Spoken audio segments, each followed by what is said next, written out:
I got one. It's good to see everybody tonight. You can go ahead and be turning to the book of Luke. In the life of Christ, and I'll have the PowerPoint up there. I got some more pictures to show. No cartoons tonight, but...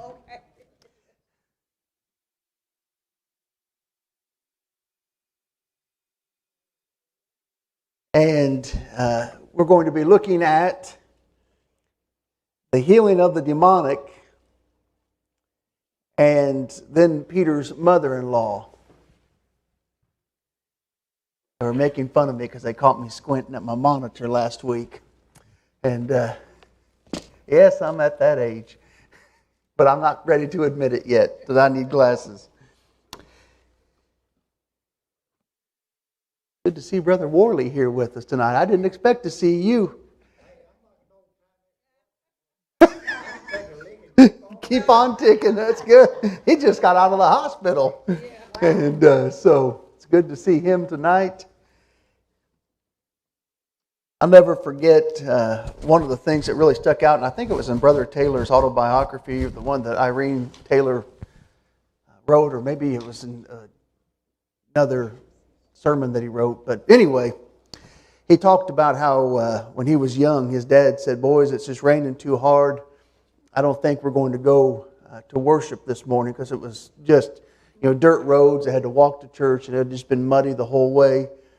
And then there was a widow lady that lived down the road, and she passed by their house walking to church. And Brother Taylor in his book said, "I never remember us ever missing another worship for the rest of my life." And it reminds me of Brother Worley here. If he can be here just getting out of the hospital, appreciate that dedication. That's a good example, isn't it? What we're going to do tonight, I'm going to spend a little bit of time. I told you where we're going to try to go tonight, but we probably won't get very far into talking about the healing that takes place in the synagogue. I want to spend a little bit of time talking about one of the most important cities during the ministry of Jesus, Capernaum. And we'll, I think, talk about some interesting things from that place. Remember, I told at the very beginning, history, Bible geography, and culture. Those three things can just add so much to your Bible study. If you just take some time as you're reading along and you come across the town, just take just a half hour and just look up some information about those places. And you can get a picture in your mind, and now when you read the gospel accounts, you can almost see it as you go. And same thing with culture. Why did Jesus, why was the woman at the well out there in the middle of the day, and why was she alone, and why was she surprised that Jesus talked to her? And we looked at the culture, and it gives us, paints a picture for us. So we're going to do that a little bit with this town, Capernaum. And we're going to notice that many of the miracles during the ministry of Jesus centered around this little town. And it really served as his headquarters for his entire Galilean ministry, which was a large part of his ministry. And you'll notice as we are now in this town and centered around this town, as we read through his ministry, you're going to see when the excitement became too great in Capernaum, he would go off onto a preaching tour and would go off. And sometimes he would go off and be by himself. But he would go off on these evangelistic campaigns. And then, when it would die down a little bit, he would come back. But the healing of the demonic in the synagogue on the Sabbath day was followed right on the heels of the miracle in Peter's house. And both of these things took place in that city. Later on, the healing of the leper created such excitement that Jesus had to withdraw from there because before the zealots could come and take him by force, or try to anyway, and make him their military leader. You remember we talked about the Maccabees and how Israel enjoyed that 80 years of their glory, the golden age for Israel. And they were just looking for somebody to take the torch again and throw off Rome and their power. And so there was always that constant pressure. You're trying to be this type of king. We want this type of king. If you can do all of these things, just think what he could do to those Romans. And then you'd have to see him. He would leave for a little while. But even in the desert, people would go out. If they found out where he was, they would go out to him. To him. And so this town plays a very, very important role in what Jesus is going to do. So this Capernaum, the city of Jesus. Here is a map of where Capernaum is, right up here. It's on the northwestern shore of the Sea of Galilee. And if you picture in your mind, it's a small fishing village, and it's about 2 miles from the Jordan River. And why do you think, this is an obvious question, so don't overthink it, but why do you think they put fishing villages where they do? Because there's fish there. There's water, there's fish there. That's where the fishing is good. And so, hence, they would spring up a fishing village. And what would you expect that most of the people in this little village did for a living? They were fishermen, but there was also agriculture in there and even a trade route that we're going to talk about. This was an important little town for its time. And so just get an image in your mind of what kind of people that Jesus is going to be dealing with in these types of places. And that plays a big part in the parables that he teaches. Don't miss this is an understatement and there's no way of overstating it. What an awesome teacher he was. When he knew his audience, the different ways that he would reach his audience was just masterful. And so you'll see that as we go throughout this. So keep that in mind where it is. And if you remember, we talked a little bit last week. It's about 2 miles from the Jordan River. The Jordan River comes down and empties into the Sea of Galilee. And I know there's a lot better fishermen in here than I am. I'm not much of a fisherman. I'll do it, but I would much rather be hunting than fishing. But I'll fish if hunting season's not in. So that kind of tells you I'm a fair weather fisherman. But here it would come and that would empty into the Sea of Galilee, and it would carry out bait fish and other nutrients, and then what would gather at the end of the Jordan River. That's where those other bigger fish would be waiting for that bait and that other food to come down.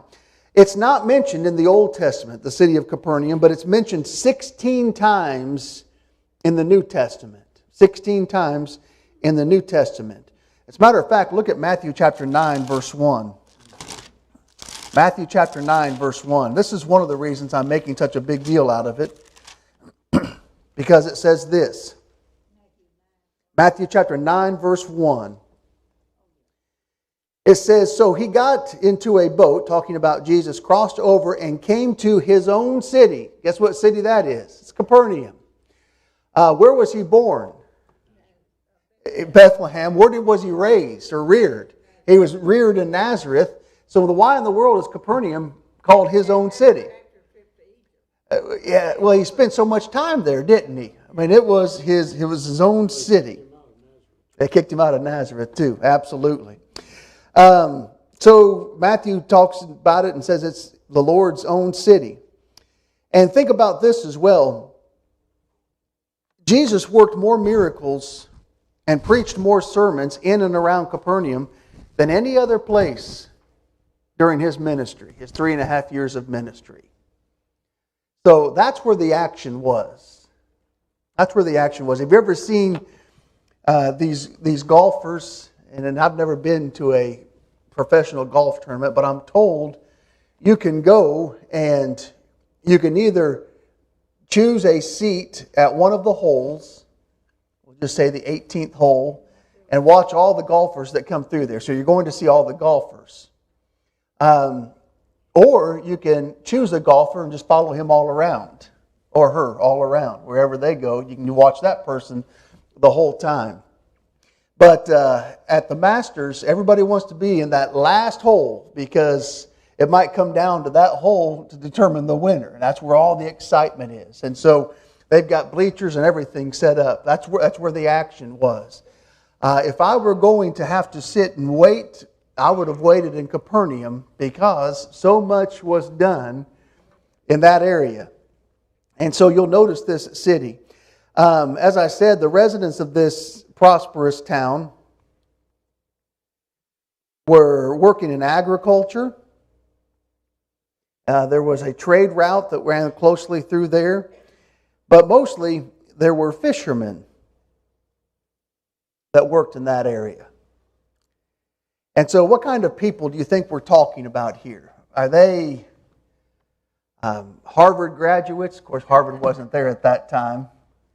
But probably not what we would consider to be very highly elite as far as education goes. But what kind of people did Jesus choose for the most part to become His followers? Yeah, and so that plays a big part, and we're going to go to that as well. The road leading to Damascus passed really close by Capernaum. And so there was an important commercial link that connected those cities, and it went right by that. It was also a garrison town. Does anybody know what a garrison is? Military town. And what's a garrison? It's a group of soldiers that, well, a centurion is one who is a ruler over 100. But since you brought that up, let's go ahead and go there now. And so it was a garrison town. So it housed a detachment of Roman soldiers under a centurion, along with some other government officials. Well, we're not going to go there. We'll come to it here in just a minute. Let me stick with my notes so I don't get off of my PowerPoint. I may never get back. It is in the vicinity of this city where Jesus chose several of His apostles. Let's read about that. Look at Mark chapter 1. Yeah, Mark chapter 1. And look at verses 16 through 18. Mark 1, verses 16 through 18. As He walked by the Sea of Galilee, He saw Simon and Andrew his brother casting a net into the sea, for they were fishermen. Then Jesus said to them, "Follow me, and I will make you become fishers of men," which is what we talked about last week. Drop down to verses 19 and 20. So there's two of His apostles. 19 and 20 tells us about a couple more. When He had gone a little farther from there, He saw James, the son of Zebedee, and John, his brother, who also were in the boat, mending their nets. And immediately He called them, and they left their father Zebedee in the boat with the hired servants and went after Him. There's four. So if you're in a fishing village and you're going to choose people from that area, you can probably suspect that there's a good chance they might be fishermen, right? But look at Mark chapter 2, verses 13 and 14, and you might be wondering, what in the world was Matthew doing up here in this area? Mark chapter 2, verses 13 and 14. Then He went out again by the sea, and all the multitude came to Him, and He taught them. As He passed by, He saw Levi, the son of Alphaeus, sitting at the tax office, and said to him, "Follow me." So he arose and followed Him. Who's Levi? What's another name for Levi? Matthew. And what was he? A tax collector.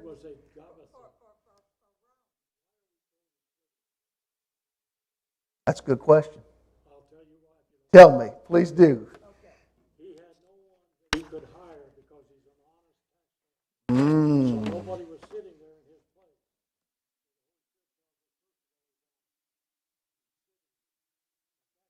Poor tax collector having to sit in his own place. Yeah. He's not taking a bribe. He's called a not abusing the sit. He's not taking a bribe. So he would be like an honest politician today, huh? That's an oxymoron. Yeah, an oxymoron. And so what was he doing there?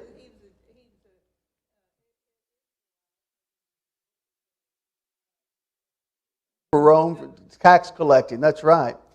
And so there was a tax office there. He was a tax collector, hence he was there in that area as well. I think that's interesting. You ever wonder, and of course, This is the providence of God. This is not by chance he sees him and says, hey, I think you'll do. Nothing like that. But do you ever stop and think throughout your life about just if you were in a different place at one time, or if something had worked out a little bit differently in this situation, how much different your life could have been? Jesus is walking by, and again, God knew he was there. But Jesus is walking by and sees Matthew at the tax office and says, hey, follow me, and he does. That was a change in his life, wasn't it? Not only that, look at Luke chapter 7, verse 5. We're just kind of showing why this is such an important city and why we're spending time talking about this. When Jesus was in the area, guess where he often stayed? Look at Luke chapter 7, verse 5. That's not the verse I wanted, but that's a good one too. He often stayed in, that is the one I wanted. He often stayed in Peter's house in Capernaum, and he preached in the synagogue. This is why I wanted that verse. He preached in the synagogue in Capernaum that was built by a Roman centurion. That's the part I was going to get to. Luke chapter 7, verse 5, talking about the centurion. He loves our nation and has built us a synagogue. So the synagogue where he was preaching, get this, was funded by a Roman centurion for the Jews to worship in. Can you imagine? That's interesting to me. And I'm sure I'm going to butcher this next one. Whoops, I don't want to go that far. But because of its proximity to the Via Maris, or Maris, it's Viamaris.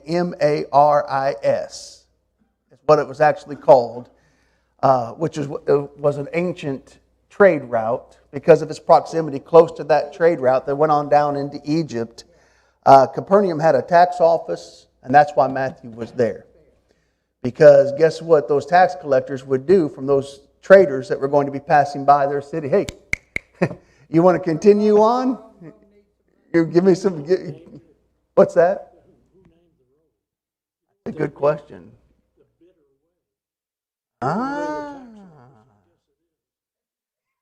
Yeah.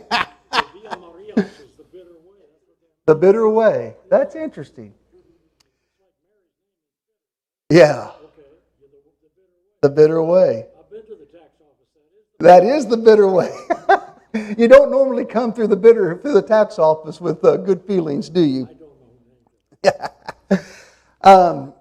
But also look at Matthew 28, verse 16. Matthew 28, verse 16.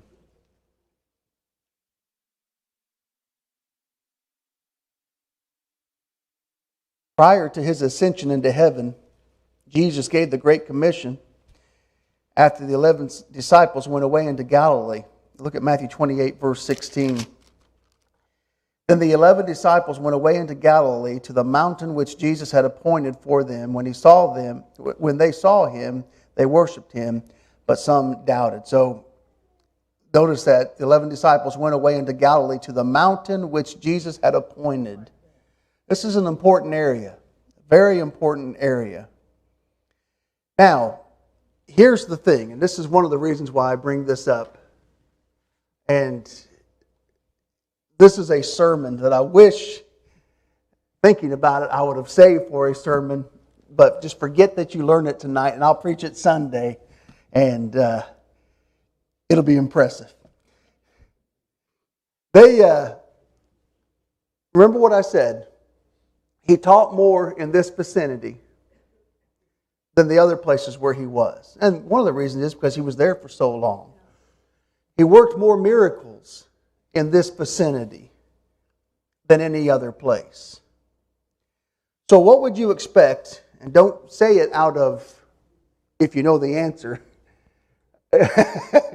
Just what would you expect from the people who heard more teachings of Jesus and saw more miracles than any place else? Obviously, that's where his followers would be the strongest, and that's where you would have more people receive him than anywhere else, right? That's what we would think. But they witnessed this They listened to him, yet that city didn't repent.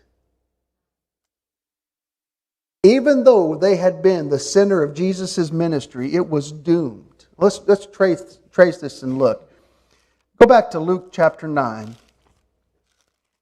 We won't read all of this because we'll be getting to this a little bit later. But at the Transfiguration of Jesus in Luke chapter 9, starting with verse 27, that was such an important part of the ministry of Jesus. Not just for the disciples who he was training, and not just for the great point that was made when Peter made the statement, hey, let's build a tabernacle for each of these guys. And then the voice came from heaven, this is my beloved Son. Hear him.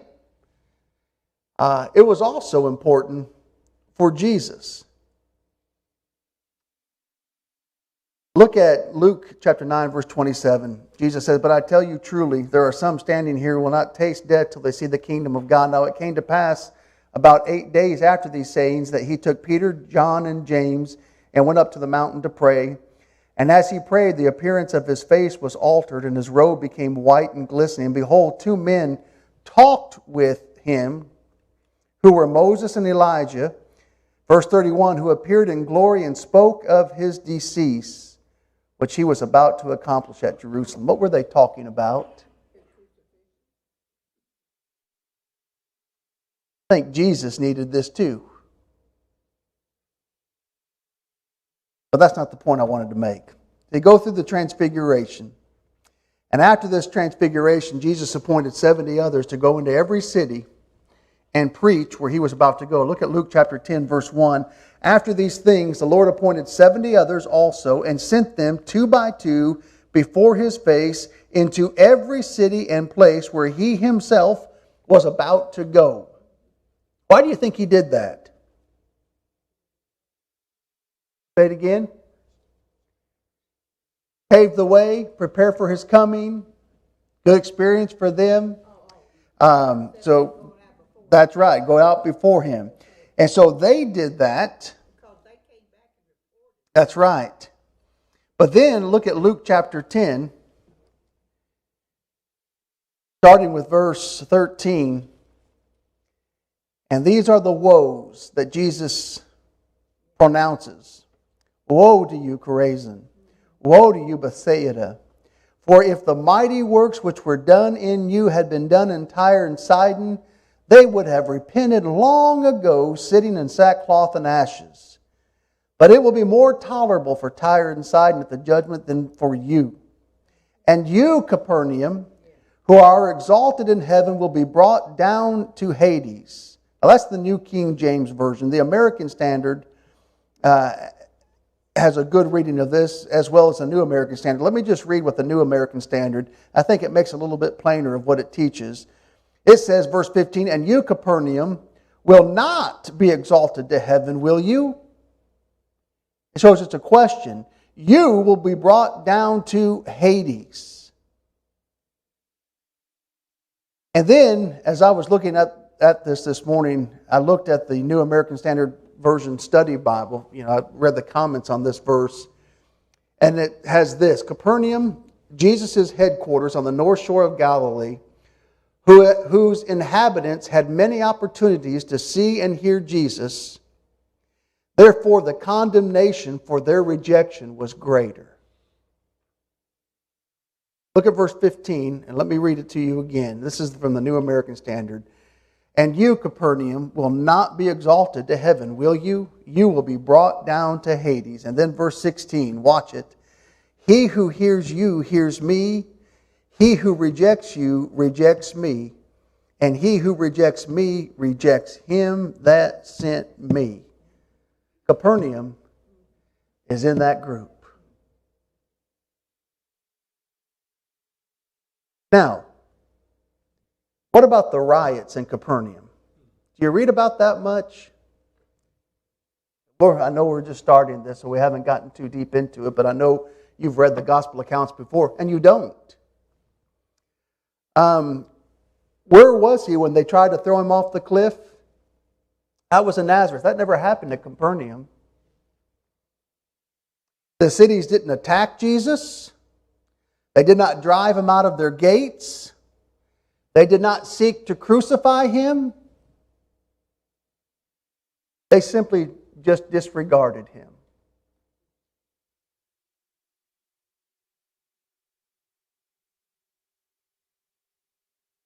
Is that the same as rejecting him? Now,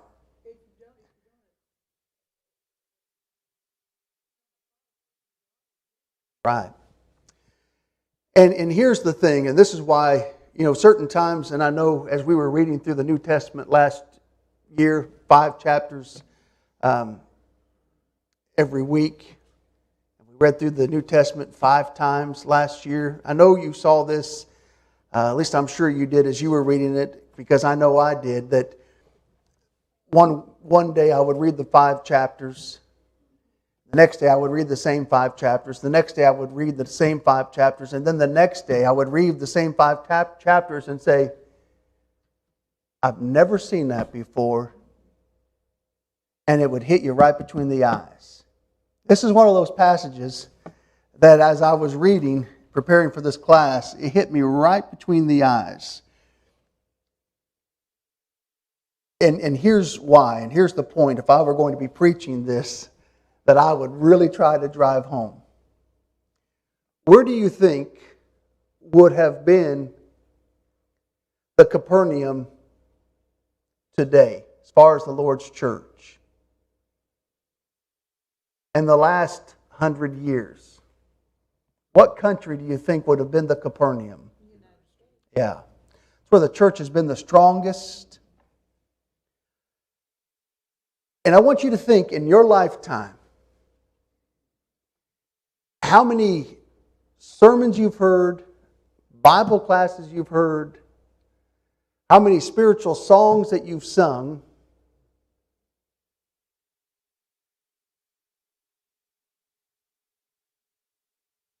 And here's the thing, even non-Christians in our country can't help but come in contact with the gospel in some way. Because it used to just be everywhere. I mean, you would have to have really tried not to know the name of Jesus in the United States of America. At least know something about Him. When there are countries, when there are villages in India and Africa and other places where you introduce those people to Jesus, how difficult is it for you to come in contact with somebody in this area who doesn't know at least who Jesus is? It's difficult, isn't it? Then why aren't we, with all the different platforms we have to get the name of Jesus out, why are people not coming in droves? And yes, I know we have some on the left that are attacking His name and are attacking His followers, but they're the minority. So why do we not have just thousands and thousands of people coming to the Lord? And it's not like they're trying to stop us from doing it. It's not like, and again, I know some are, but it's not like they're openly attacking us. It's just that you go and invite, I would rather go fishing on Sunday.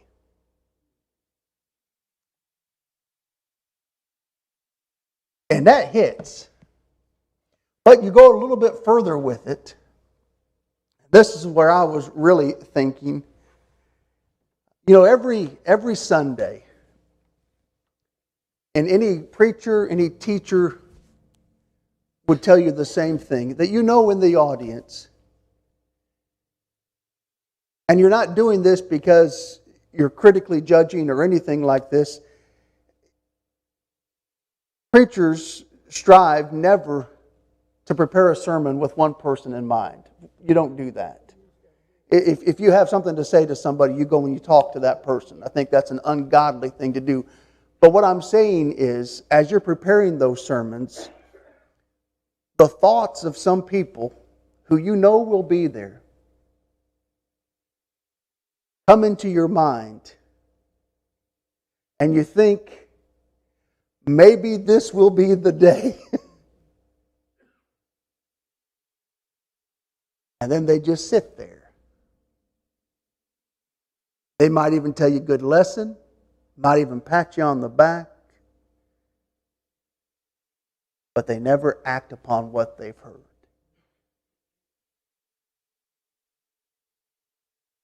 That's Capernaum. That's Capernaum.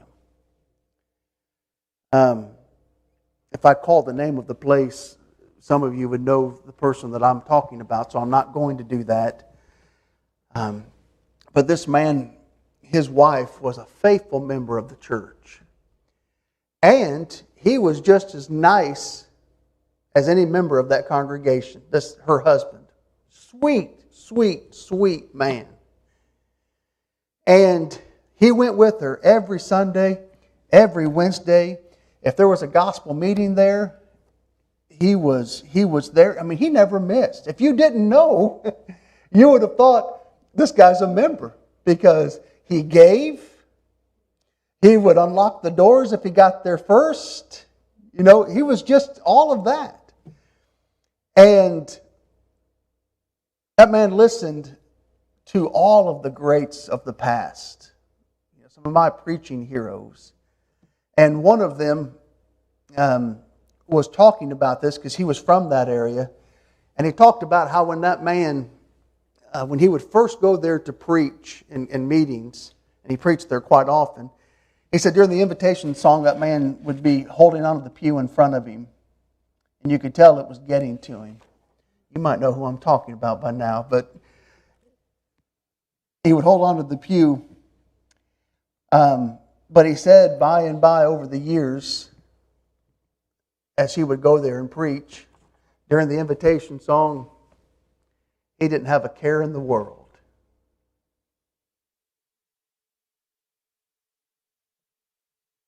That's Capernaum.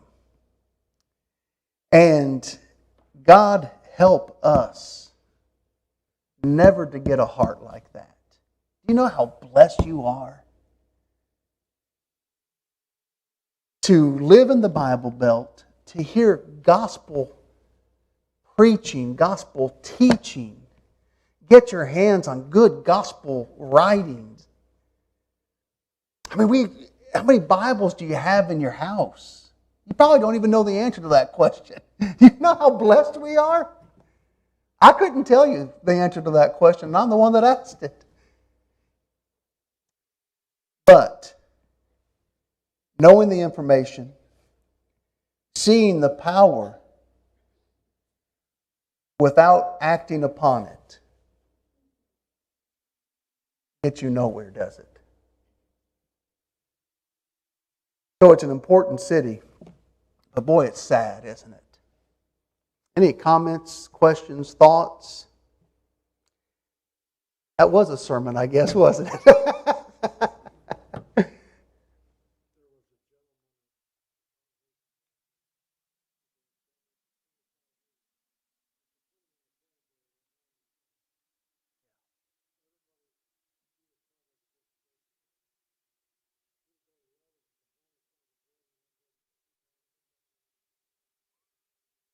Go there to preach, and everybody talk about how humble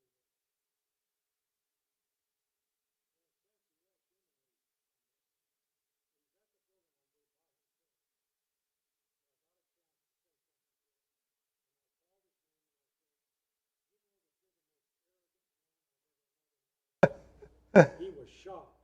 In fact,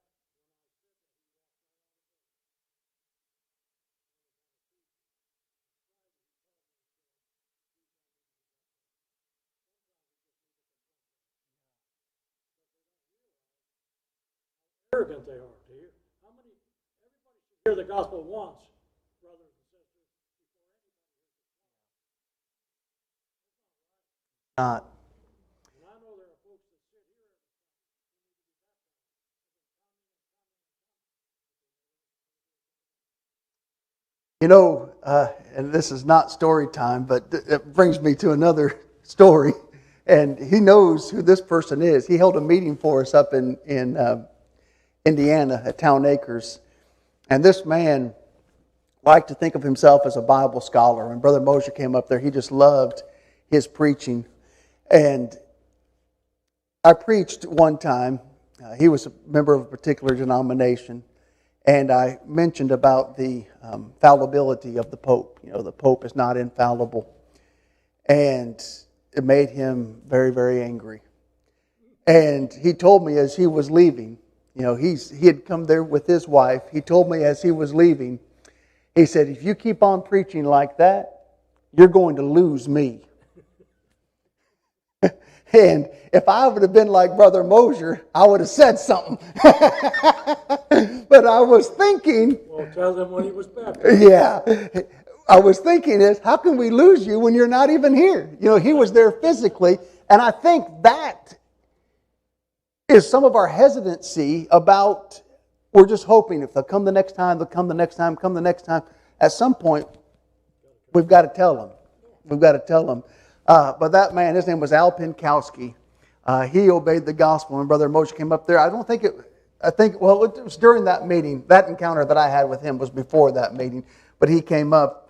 He jumped on me every time I preached, brethren. After the sermon, he'd say to the people out in the foyer, don't listen to this man, he's not telling you the truth. He said that every week until Friday when he was baptized. And it was great, because it was nice having him yelled at for a change. I was like, get him, Brother Vinkowski. We're laughing because it was a great ending. It was a great ending. That man died and got to preach his funeral. And what a difference it was being able to preach his funeral than it otherwise would have been, you know.